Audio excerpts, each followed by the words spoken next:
He gives up his only ticket. The 740 hisses away, with his first day vanishing in its lights.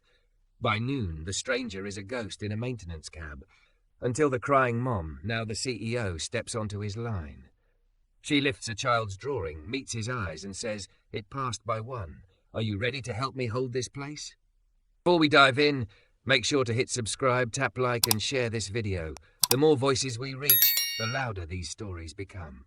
And drop your city in the comments. Let's see where love finds us. The station had that winter breath hush, the kind you can hear even over wheels and voices. Trains exhaled steam, announcements blurred together. Andre Lewis had his backpack over one shoulder and a manila folder pressed flat under his jacket, like paper could warm him. He'd worked the night shift, showered at the YMCA, and hustled to Union Central because the 740 to Ridgeway would get him to orientation on time. First stable job in months. A union badge. A name stitched on a shirt. He could almost feel the thread against his chest. He heard the little girl before he saw her, those hiccuping sobs kids do when the world gets too big. He found them near a pillar, a woman kneeling to eye level with her daughter, one hand on the stroller, one hand trying to shield the girl from the draft. The woman had curves like every dressmaker's favourite mannequin, and a way of holding herself like someone who had to learn how to take up space. Thick hair in a loose twist, bone-white coat, a body you noticed, and a presence that made you look twice. White, exhausted, beautiful in the complicated way truth is beautiful. "I know, baby," she murmured. "I know it's loud. 2 more minutes, Maya, then the train." Maya had sneakers with stars on them. She clung to a stuffed rabbit that had an ear hanging by a thread. The stroller's front wheel wobbled like it was thinking about quitting. The woman fumbled with a pin that wasn't there, her phone pressed between cheek and shoulder. "No, Harper, I'm listening. Proxy to Eric if you need to. I'll be on the 740. I know it's the vote. I can't leave her with a stranger." "Yes, I'll sign whatever later." Andre told himself to mind his business. Get on the train. Get the job. The departure board flickered, threatening delayed like a mood. He checked his ticket again, digital wallet bright with the single QR code he could afford. "Excuse me," the woman said to no one, then to everyone. "Is the 740 on platform 4 or 5? I was told 4, but the app..." Her voice wavered. The girl's face screwed up again, storm rebuilding. Andre's feet moved before his head did. 5, he said. "They moved it. They do that when the snow messes with the switches. Need a hand." She looked up, relief hitting so fast it made her eyes shine. Her lipstick had worn off in the middle. She'd been pressing her mouth together in worry. "We do, actually. Thank you." Then, quick, cautious, "I'm Alexis. This is Maya." "Andre," he said. He crouched to the stroller's wheel. "I can brace this. You got any hair ties, key rings, paperclip?" She handed him a metallic clip from a folder. The papers inside were dense with lines and numbers, and the kind of footnotes that could win or lose millions. "I used to fix things," he said, hearing how it sounded and letting it stand. He twisted the clip through the axle, snugged the wobble out enough to roll. Maya sniffled, watching his hands. "Bunny's ear fell off," she told him solemnly. "I can do ears too." He smiled. "Later. My grandma taught me." The crowd thickened. A winter hat bumped his shoulder. A conductor called. 740 to Ridgeway, platform 5. Final boarding now. A rush of motion surged toward the turnstiles.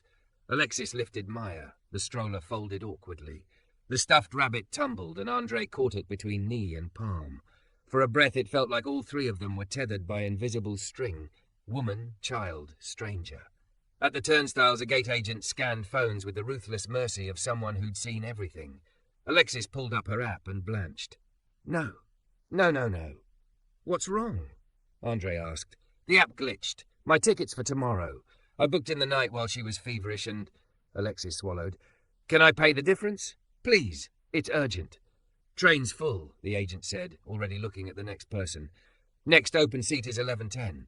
"Please," Alexis said, voice steady but threaded with panic. "I have to be there by 9. Andre looked down at his single QR code. He had $60 left after this ticket, and the deposit for the locker he'd share with 2 other guys. The manila folder under his jacket had references from the shelter supervisor and a conditional offer printed in blue. He could almost imagine a tiny apartment where he wouldn't have to label food. He didn't think. He stepped into the gap and held his phone out. She can take mine. Alexis stared. So did the gate agent, who had a face built for discouraging generosity. You can't transfer digital tickets, the agent said. Policy. Then scan me through and she can take the seat, Andre said. I'll stand until the first stop. Swap there. Doesn't work like that. Maya's breath hitched toward crying again. Alexis's fingers tightened on her daughter's coat. I can pay you back, she said, eyes flicking to Andre. She didn't reach for his phone. She looked like someone who refused debts on principle, who counted costs in places other people ignored. I don't take favors I can't return. It's not a favor, he said, surprising himself with the steadiness in his voice. It's just the right thing to do. He lifted Maya's bunny to the scan window. The ridiculousness of it cracked something hard in the agent's mouth, almost a smile. Sir, she said, softer, I could lose my job. Andre nodded. I get it. He thought of all the times he'd been on the other side, hands tied by policy that didn't care about people. He held his phone up again. What if you scan me out? Refund to card? I'll buy her a ticket at the kiosk. Kiosk won't sell to a full train, the agent said. Alexis's phone buzzed. She glanced. Harper, tell Eric to hold the vote. No, he can't. You're right. She closed her eyes for a moment and breathed like someone remembering the steps to a dance. In for 4, out for 6. When she opened them, they were bright and fierce. Okay, she told the agent. I'm going to stand right here until someone tells me there is absolutely no solution, and then I'm going to make one. My child has a doctor's appointment at 11, and I refuse to make her pay for our adult systems. Andre felt it then, that current some people carry. Not money, not title. Will. He set his phone on the counter, screen lit. Scan me out, he said again. Please.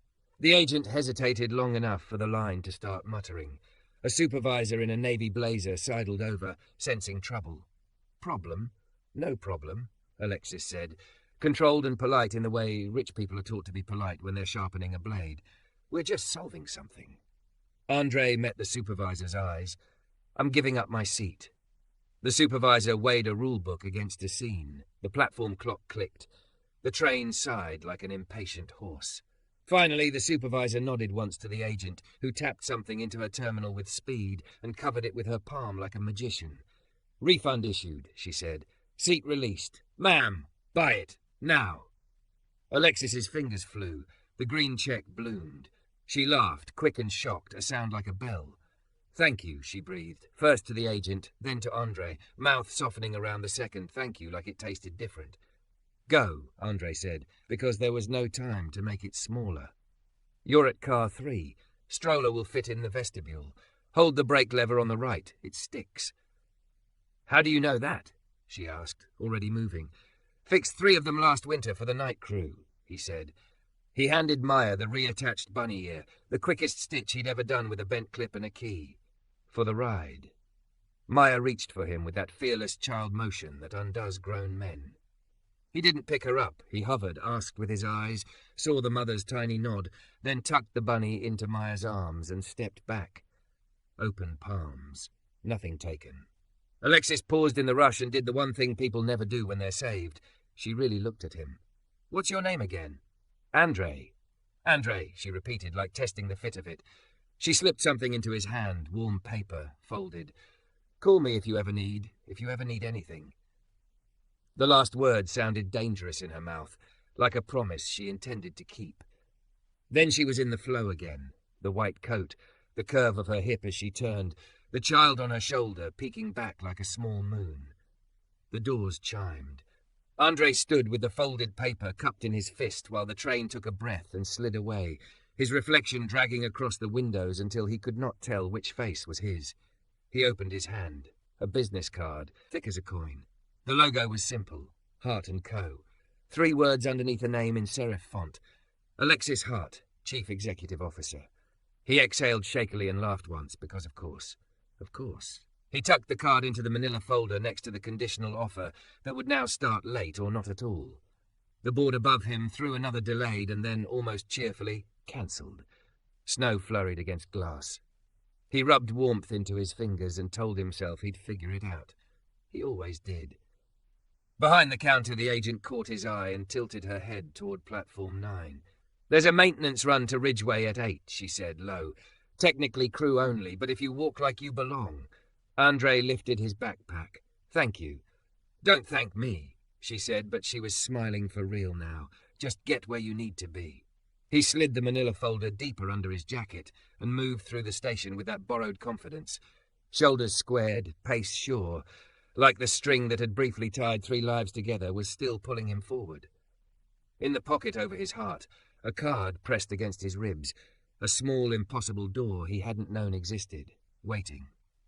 Don't forget to subscribe for more intense cinematic love stories. Your click helps us make the next chapter. The maintenance platform was a different world. No glossy signage, no coffee carts, just yellow paint lines scuffed by boots and a faint smell of ozone. A blunt-nosed locomotive idled, snow hissing where it hit the hot steel. Andre kept his pace steady the way the agent had told him to, like he had a reason for every step. A crewman in a knit cap and a neon vest watched him approach. The man's beard was salted with winter, the kind of face that noticed everything and let you hang yourself or help yourself by what you did next. Crew run, the man said, not a question. Yes, sir, Andre answered, and then risked honesty. Trying to make the Ridgeway yard. I'll keep out of the way. The man's eyes flicked to Andre's hands, clean, no rings, a faint crescent scar near the thumb. Name? Lewis. You from the night crew down city? I've seen you around? Maintenance. Contract, Andre said, which was true last winter and aspirational this morning. The man grunted. Delgado. He hooked a thumb toward the second unit. We stick you in the jump seat and you don't exist. You help if I tell you. You don't help if I don't. I don't exist, Andre said. Good. Delgado squinted at the sky where the snow decided to get serious. We're 5 late. Climb. Inside was heat and vibration. Andre folded into the jump seat, backpack hugged tight, the manila folder warm against his ribs. Delgado spoke into his radio, a short roll of syllables that sounded like another language. The train shuddered, then pushed forward with the patience of a bulldozer. They threaded the back of the city, cutting behind brick factories and chain-link backsides, across a river slow with skim ice. At a siding they stopped. Delgado cursed into his mic, then glanced at Andre. Door sensor on the second car's reporting open. It's not open. It's angry. I've seen those, Andre said. Usually the read's fine. It's the magnet that wandered. Salt eats the housing. Delgado's mouth ticked. Show me. They clambered down into a wind that bit fingers through gloves. The second car sulked with a little red eye glowing near the latch. Andre knelt, breath fogging, and touched the plastic. Loose, like a tooth. He didn't have tape. He had a paperclip from Alexis's folder and a key ring from a locker he didn't own yet. He bent metal by memory, a tiny figure-8 brace, and slid it under the magnet to pull it tight to the sensor. The red eye blinked green. Delgado barked a laugh that turned to steam. Okay, contract. Back on. They were moving again. Delgado poured coffee from a thermos that had been washed 1,000 times but never quite lost its ghosts. He slid the lid toward Andre. Sip, don't spill. Thank you. Andre let the heat rest on his lower lip a beat longer than necessary, like a tiny luxury. He stared out at the blur of white and grey and thought of the card over his heart. He could call, text, ask for, what? A ride? A connection? He could practically hear Grandma. Don't lead with your need. Lead with your work. Ridgeway yards spread wide, tracks like parallel plans, cranes frozen like praying mantises. Delgado let him off near a chain-link gate and lifted 2 fingers in a salute that meant we both know what happened here and we're not going to be weird about it. Andre jogged, boots biting into the salt. Security checked his ID twice. Inside, the lobby was industrial clean, a mural of hands holding a metal beam across one wall. A digital clock read 8:57. He could make it. He could make it, if the elevator came. It didn't. He took the stairs 2 at a time, lungs burning, manila folder thumping his ribs like a metronome. The training room was already half full. A woman in a cobalt cardigan stood at the front with a sign-in sheet and a smile built to survive manufacturing. Orientation. Welcome. Name? Lewis. Andre. He was breathing hard and trying not to show it. Her eyes flicked to the clock, cutting it close. Train trouble, he said, because sometimes the simplest version of the truth fits the world best. Join us, she said. I'm Miss Patel. Safety first. She handed him a lanyard badge, visitor, stamped on plastic in red. Your foreman's delayed, so I'm starting. Hard hats are over there. Coffee there. Donuts. Sorry, gone. A guy in a ball cap snorted. Figures. Andre found a chair near the back. The group was 10, maybe 12. Boots, hoodies, one guy in a tie that looked like it resented him. At the front, a slide lit with rules. Lock out, tag out, emergency muster points, no phones on floor. Over the hum of the heater, Miss Patel's voice, we hold because what we make holds. Every procedure exists because someone bled for it. Your job is to keep your blood to yourself. The door opened. A foreman entered with wind in his jacket, thick forearms, clipboard like a shield. Dwyer, he said by way of introduction. He read names. When he hit Louis Andre, he looked up. You the one who called twice about a bus route that doesn't exist? Andre flushed. Yes, I was trying not to be late. Dwyer studied him for a beat that felt like a nail tapped slowly. We start on time because if you're 5 late for a pour, you're not 5 late, you're a day late. You hear me? Yes, sir. Good. Safety walk in 10. Gear up. Dwyer paused at the coffee urn. He drank his black like penance. They filed out to the floor. Machines were cathedral loud. The smell of oil was a memory that made Andre ache in a place too deep to name. Lines moved with the hypnotic inevitability of tide. Miss, Patel pointed. Muster point there, eyewash station here, AED there. You, she pointed at the bullcap guy, tell me what you do if someone collapses. Call 911. And, she prompted gently, shout for the AED. Start compressions, Andre said quietly. Miss Patel nodded at him. Yes, the minutes between start and help arriving are where we live. They rounded a corner and hit bottleneck, a conveyor frozen mid-carry, boxes like grey loaves. An alarm beeped with a sound that used to only live in his dreams. A tech knelt with a panel open, frustration popping off him like static. It's the transfer. Won't take the hand off. If I clear it, we lose calibration again. Dwyer's jaw went tight. We can't stop this line. Where's Lozano? On break, someone said, which is the kind of answer that makes foremen contemplate existentialism. Andre saw it. The misalignment. The sensor thought the gate was shut when the gate was insisting it wasn't. The magnet housing, same cheap plastic as the car door, had drifted a degree. It doesn't take much to become not enough. He lifted his hands where everyone could see them. Foreman, I think I can help. He waited for the nod, because respect is a kind of tool. Dwyer looked at him like men look at hope when it comes from an unexpected direction. If you break it, you own it. Understood. He knelt. The tech edged aside because humility is contagious. Andre pulled the paperclip from his pocket, the same one that had been a stroller pin and a door brace already this morning, and bent it into a tiny shim. He slid it so the magnet kissed the reed just right. The alarm died like a bad thought. The conveyor exhaled, and then remembered how to move. The tech laughed and swore and clapped his shoulder. Miss Patel's eyes crinkled over her mask. Dwyer tried not to smile and failed in a small, precise way. Not bad bus route. Lucky angle, Andre said, standing slow so his knees didn't complain on him later.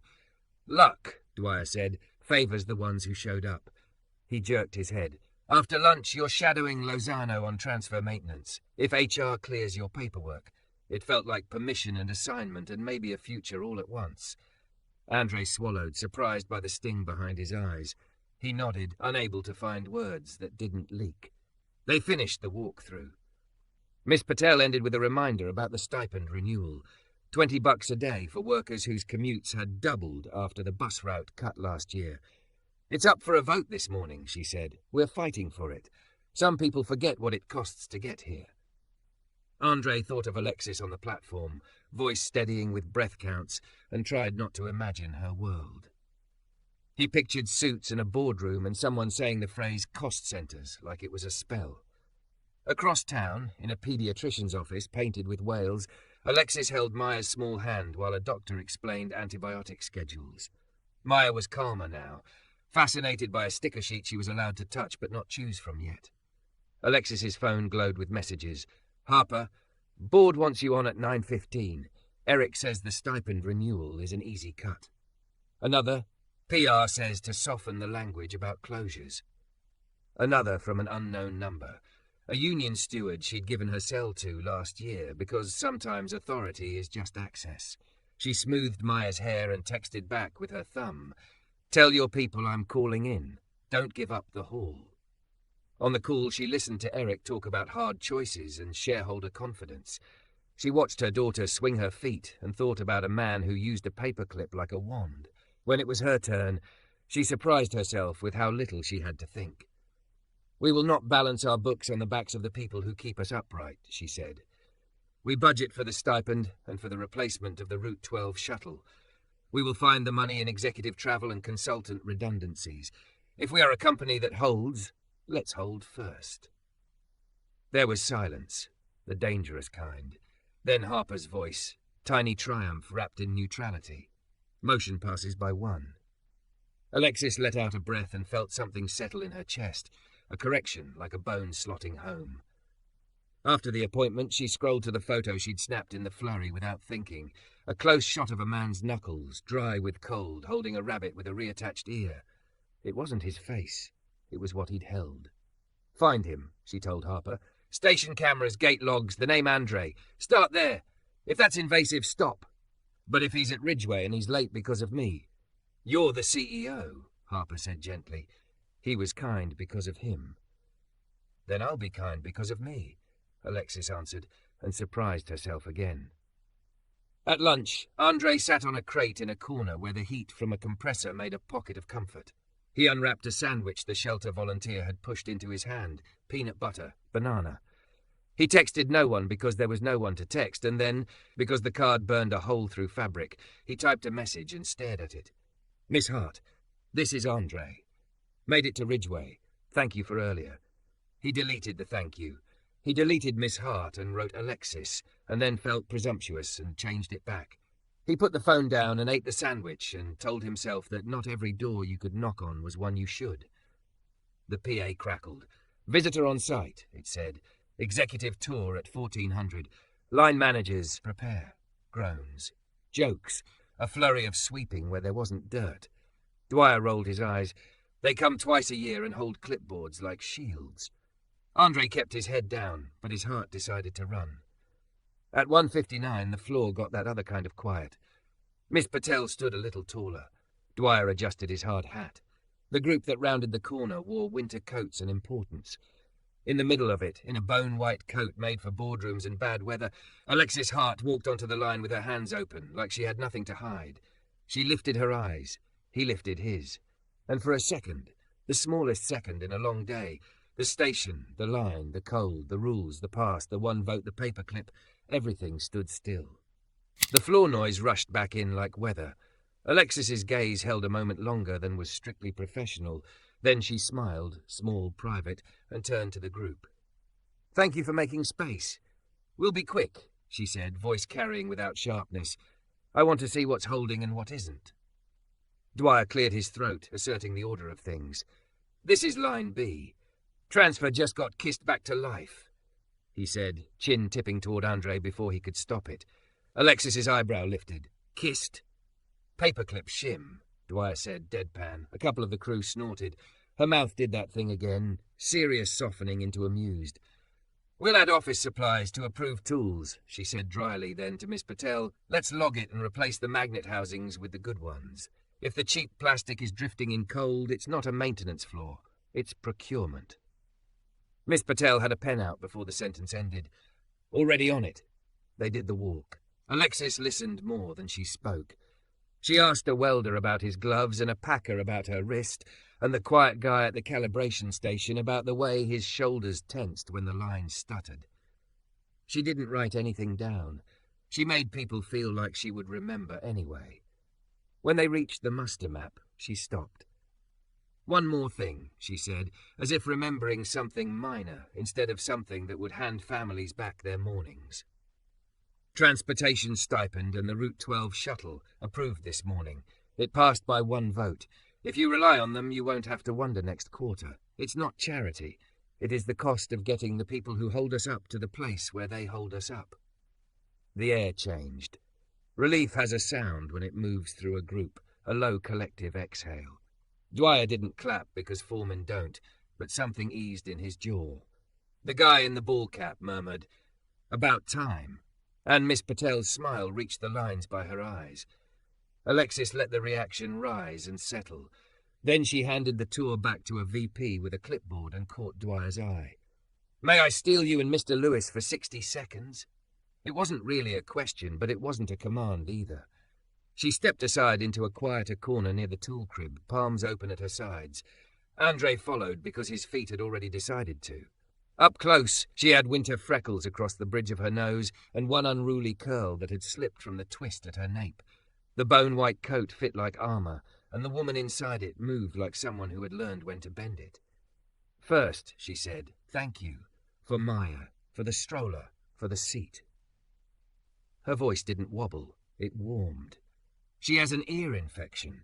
Antibiotics. She's already bargaining with me for 2 stickers as if she negotiated the Treaty of Versailles. Andre's mouth tugged. Good, I was worried. He caught himself. About the train. Your morning. Both, she said, and there was a flicker.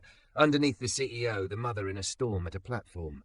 She reached into her coat and unfolded a small paper. A child's drawing. A round rabbit with one dramatically stitched ear, 2 stick figures holding hands, and a third, taller one with very big shoes. Above, in careful kindergarten letters, thank you, Andre. The A backward, the E brave. She drew this in the waiting room. I was going to mail it. It felt wrong to let the mail carry it when my legs could. He took the paper like it might tear if he breathed too hard on it. He tried to say something sturdy and adult, and all that came out was, I'll keep it dry. Second, Alexis said, and she shifted, corporate now, but still human. I owe you a debt. I was going to make that train. You gave it to me. I don't want to repay you with attention you don't want, or pressure at work you didn't ask for. So I'm going to offer 3 practical things. You can say no to any of them. She looked at Dwyer. If Mr. Lewis continues to do well and wants it, we'll expedite his temp-to-perm review within policy. No special titles, no skipping lines. Just speed where bureaucracy slows for no reason. Dwyer grunted. Fair. 2, she continued to Andre, there is a worker support fund run by HR. It exists for exact situations like a lost ticket that knocks a day off balance. If you apply, I'll ask them to prioritize your case. It's not charity. It's part of the structure that should have been there before either of us got to Platform 7. He shifted his weight, the old instinct to refuse help wrestling with the even older instinct to not make a liar out of a hand held open. I don't take favours I can't return, he said, almost apologizing. Then call it an exchange, she said quietly. You gave my daughter time without asking for anything. I can give you back some. Time is the most expensive thing in my life. I'm not careless with it. She held his eyes. Third, and this one I won't let you refuse, we're ordering the proper magnet housings today. I like paper clips. I like not needing them better. His laugh surprised him. It loosened everything. That one I can live with. A VP coughed nearby, the polite throat clear of someone who had a schedule to keep and a hierarchy to honour. Alexis didn't look. Last, she said, tipping her head. The way you touched my child's shoulders to tuck the rabbit back, asking without a word first, that's how I want us to touch this company. Hover, ask, place, steady, let go. We hold without grabbing. She inhaled for 4 and let it out for 6, and he realized with a start that she'd been doing it on the platform too. She smiled, quick. You breathe like that when machines scare you, or when boardrooms do. Machines scare me less, he said. Mine too, she answered, and there was a gleam that wasn't polish. Dwyer checked his watch in the way of men whose affection is disguised as impatience. HR pinged, he said to Andre. Background cleared. Welcome to first shift Monday. Find Lozano after break. He'll show you how we fix things when we have the right parts. Miss Patel will get your locker.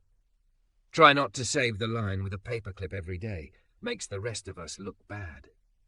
I can pace myself, Andre said, and they both knew he wouldn't. They broke apart because work doesn't wait.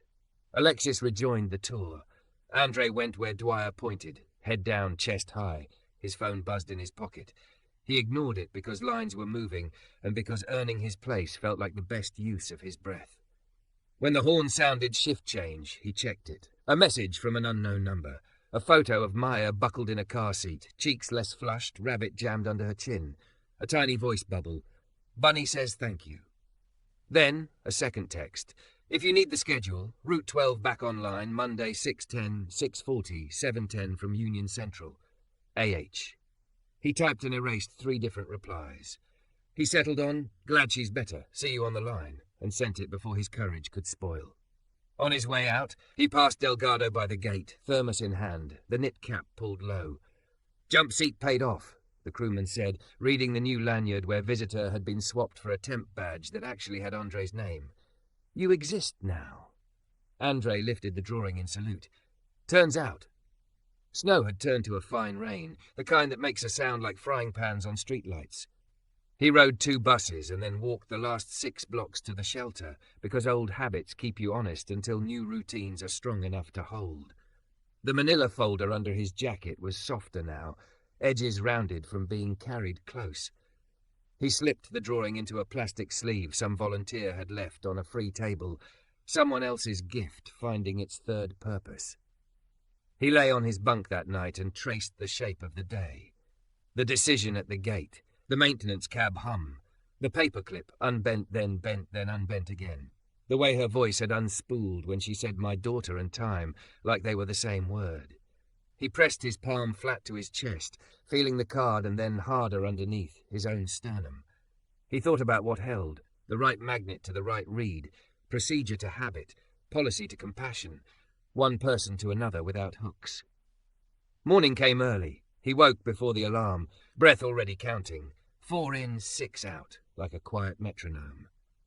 At Union Central, the departure board clicked and clattered, but the 6:40 shuttle to Ridgeway was a steady green. A line of workers waited, stamped their feet, tugged caps low. He joined them. A woman with a lunch pail looked at the drawing tucked into the clear sleeve in his bag and smiled without asking. They got on.